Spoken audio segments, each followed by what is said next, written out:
안녕하세요. 저는 20대 직장인입니다. 제게는 사랑하는 사람이 있습니다. 그런데 그 사람이 저보다 나이가 좀 많습니다. 사실 저보다 20살 넘게 차이 나는 아저씨입니다. 제가 제일 싫어하던 아저씨 스타일의 남자였죠. 제가 고등학교 때 아빠가 엄마와 이혼을 했습니다. 아빠는 엄마를 때리기도 했고, 제게 윽박을 지르기도 했습니다. 그런데 아저씨가 딱 그런 스타일이었습니다. 사실 처음에는 끔찍하게 싫었던 사람입니다. 제가 일하던 사무실이 건축 관련 사무실인데 현장에서 일을 하시는 분이었습니다. 별다른 직책 없이 그냥 반장님이라 부르던 분입니다. 가끔은 소장님이라고도 불렀지만 직책은 크게 의미가 없었습니다. 회사에 속해 있지만 사실상 개인 사업자 같은 느낌이었죠. 그래서 출퇴근도 마음대로였고 현장 일에 대해서는 누구도 간섭하지 못했습니다. 저는 그 사람과 업무 때문에 자주 보는 편입니다. 결제를 하는 부분이 제 담당이기 때문이었죠. 그래서 그 아저씨랑 일하는 게 처음에는 가장 싫었습니다. 매너도 없고 목소리만 큰 그런 아저씨였으니까요. 다른 여직원들과는 매번 그 아저씨 뒷담화도 했었죠. 그 정도로 그 사람을 대하는 게 싫었습니다. 사장님이 왜 저런 사람을 안 자르나 싶었습니다. 하지만 사장님은 그 사람에게는 전혀 터치가 없었죠. 그냥 운명이려니 생각하고 받아들여야 했습니다. 그래서 최대한 그 사람과는 부딪히지 않도록 노력했습니다. 대부분 자재구매나 인부들 임금 지급만 문제 없음 그만이었죠. 일에 문제만 없으면 그 사람과 엮일 일은 별로 없었죠. 가끔 회식 자리에서 얼굴을 보기도 했지만 옆자리에 앉지 않으면 그만이었습니다. 실제로도 그 사람 옆에는 주로 사장님이 앉았고요. 그런데 항상 일이 잘 풀리는 것은 아니었습니다. 제가 주문한 철근이 제때 도착하지 않은 것이었죠. 반장 아저씨가 아침부터 열받아서 전화가 왔습니다. 화난 아저씨의 목소리에 저도 덜컥 겁이 났습니다. 그래서 업체에 급하게 전화를 해보았습니다. 그런데 이제 와서 재고가 부족하다고 하는 거 서 있습니다. 인부들 불러놓고 일을 시작했는데 자재가 없어서 공사가 멈출 상황이었죠. 멈추면 그 모든 게 손해로 남는 상황이었습니다. 이제 와서 그러면 어떻게 하냐고 소리도 쳐보았고 목소리 떨어가면서 하소연도 해보았습니다. 하지만 달라지는 것은 없었습니다. 물건 입고가 될 때까지 기다리라는 소리만 하더군요. 당황해서 어쩔 줄 몰라 하고 있는데 잔뜩 열받은 아저씨가 사무실로 쫓아왔더군요. 그리고 제게 엄청 소리를 질렀습니다. 너무 무서워서 눈물이 찔끔 나는 것 같았습니다. 아저씨의 목소리에 저도 모르게 눈물이 터져 나왔습니다. 하지만 아저씨는 운다고 봐주는 거 없었습니다. 울지 말고 일부터 똑바로 처리하라시더군요. 그래서 울면서 당시 상황을 이야기했습니다. 아저씨는 주문 제대로 넣은 거 맞냐고 확인하더군요. 저는 덜덜 떨리는 손으로 주문서도 보여드렸습니다.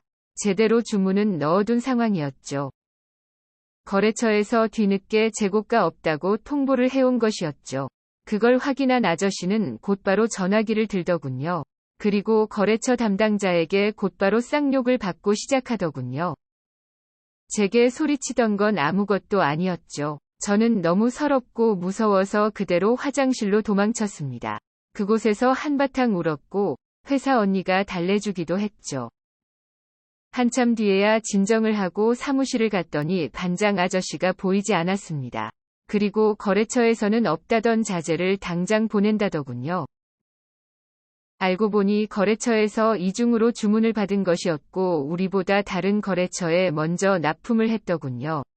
그걸 아저씨가 뒤엎어버린 것이었죠. 저는 억울하기도 하고 속상하기도 했습니다. 그래도 무사히 넘어가서 다행이다 생각했지요. 그런데 갑자기 사무실로 아저씨의 전화가 왔습니다. 너무 무서웠지만 전화를 안 받을 수 없었죠. 전화를 받았더니 다짜고짜 퇴근하고 좀 나무라더군요. 무슨 소리를 하려고 그러나 겁이 났습니다. 하지만 제 잘못이 아니라는 생각을 했습니다. 제게 또 뭐라 하면 사표라도 쓸 생각이었죠. 그리고 퇴근 시간이 다가왔습니다. 다른 사람들이 하나둘 퇴근하는데 아저씨가 차를 타고 나타나시더군요. 현장에서 와서 그런지 먼지와 땀 냄새가 났죠. 아저씨는 다짜고짜 제게 오더니 약간 미안했다고 사과를 하는 것이었습니다. 현장 일이 바빠서 사과 못하고 먼저 갔었다고 말이죠. 그 순간 뭔가 긴장감이 확 풀리는 기분이었습니다. 이 아저씨가 이런 사람인가 싶더군요. 그리고 아저씨가 맛있는 거 사주겠다고 하더군요. 잠깐만 기다리라고 하더니 화장실에서 옷을 갈아입고 나오시더군요. 여전히 작업복 비슷한 옷이지만 좀 깔끔한 옷이었죠. 그리고는 앞뒤도 없이 차에 타라고 하더군요. 안 타면 납치라도 당할 것 같은 분위기였죠. 그래서 아저씨의 트럭에 올라타고 출발을 했습니다. 어디 고깃집이라도 가려나 싶었는데 아저씨는 의외로 호텔로 들어가더군요. 저는 깜짝 놀랐습니다. 아저씨는 그대로 호텔 레스토랑으로 데려갔습니다. 저는 호텔 레스토랑은 처음 와보는 거서였죠. 그런데 아저씨는 능숙하게 비싼 요리를 주문해 주셨습니다. 어디 가서 순댓국밥이라도 먹을 줄 알았더니 난생 처음 보는 요리들이 나오더군요. 그러면서 요새 아가씨들은 이런데 좋아하지 않냐고 했습니다. 그래서 사실 저도 이런 데는 처음이라고 했습니다. 그러자 껄껄 웃으시는데 처음으로 아저씨가 편하게 느껴졌습니다. 아저씨는 다시 한번 오늘 일을 사과하셨습니다. 마음이 급해서 그랬다고 하시더군요. 인부들을 움직여야 하니 이해는 되었습니다. 비싼 요리들 때문에 이미 낮에 일은 잊고 있었죠. 그런데 산적 같은 아저씨가 조금 다르게 보였습니다. 레스토랑 음식도 잘 아시는 것 같았고 골라서 시켜준 와인도 너무 맛있었습니다. 뭔가 제가 알던 아저씨와 조금 다른 느낌이었죠. 아저씨는 자기 성격이 급해서 그런 거니 이해하라고 하셨습니다. 그래서 저도 그동안 서운했던 것도 이야기를 했습니다.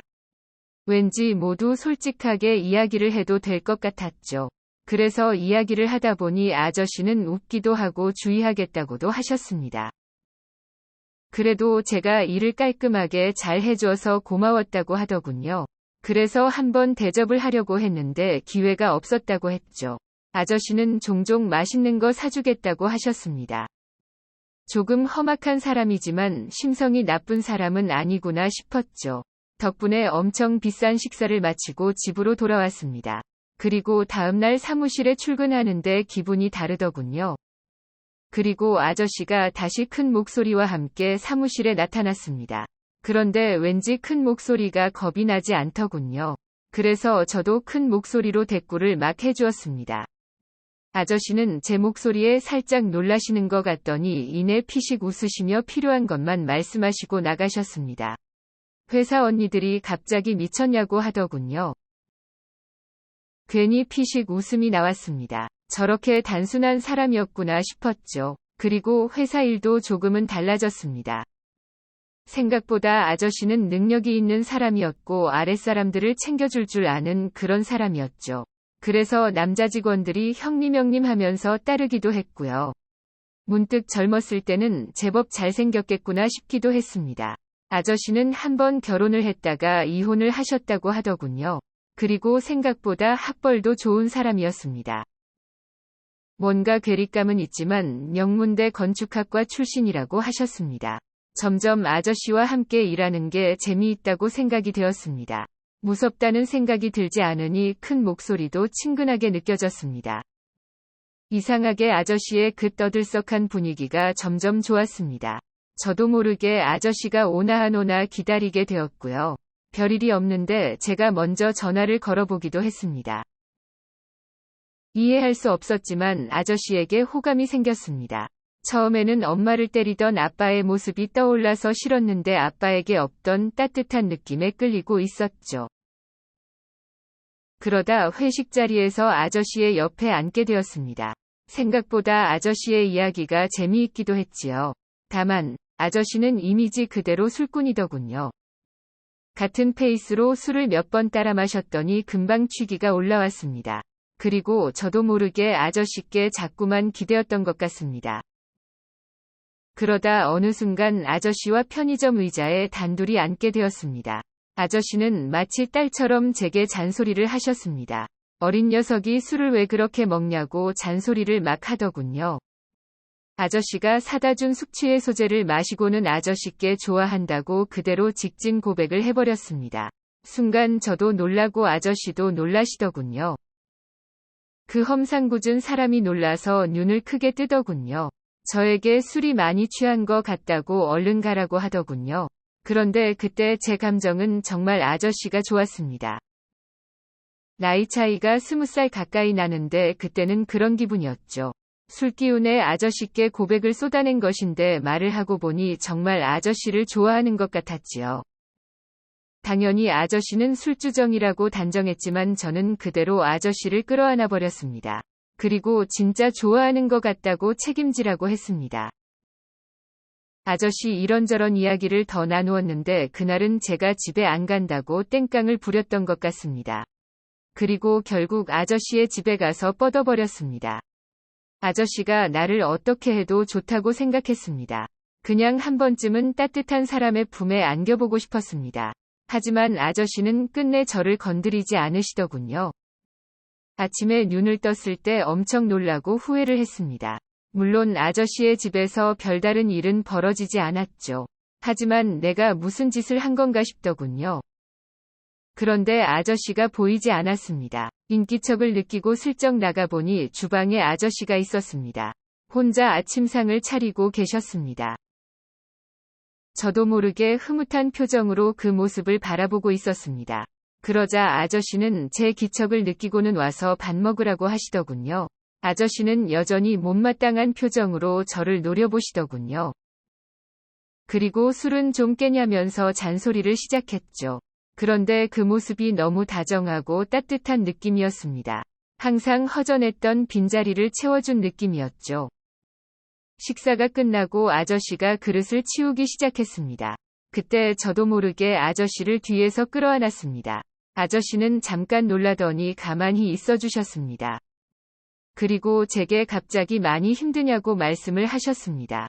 그 순간 저도 모르게 감정이 폭발해서 눈물이 쏟아졌습니다. 알 수 없는 서러움이 터져 나오더군요. 그리고 아저씨가 저를 토닥여 주셨습니다. 저는 이제 용기를 내어 아저씨의 입술에 키스를 했습니다. 하지만 아저씨가 저를 슬쩍 밀어내시더군요. 앞날이 창창한데 이러지 말라고 하시더군요. 하지만 오히려 제가 애원을 했습니다. 한 번만 안아달라고 부탁을 드렸지요. 약간의 실랑이가 있었지만 결국 아저씨가 저를 받아주셨습니다. 저는 그렇게 처음으로 사랑을 나누었습니다. 첫 경험이 두려웠지만 너무 행복한 느낌이었습니다. 투박한 아저씨의 손길이 부드러웠습니다. 제가 아파할까봐 조심스럽게 저를 안아주셨죠. 저를 아껴주는 기분이 들어서 좋았습니다. 하지만 아저씨는 몇 번이고 미안하다고 사과를 하셨습니다. 젊은 처자의 앞날을 망친 것 같아서 미안하다고 하셨죠. 좋은 남자를 소개시켜 준다고도 하셨습니다. 하지만 지금은 진심으로 아저씨가 좋습니다. 편하고 든든한 느낌이 좋습니다. 그냥 아빠를 그리워하는 것인지도 모르겠습니다. 아저씨도 제가 싫은 건 아니라고 했습니다. 하지만 어린 저를 건드린 게 죄책감이 든다고 하셨습니다. 저는 행복하다고 미안해하지 말라고 말씀드렸습니다. 아직은 저보다 아저씨에게 용기가 필요한 것 같습니다. 저는 아저씨를 놓치지 않을 생각입니다.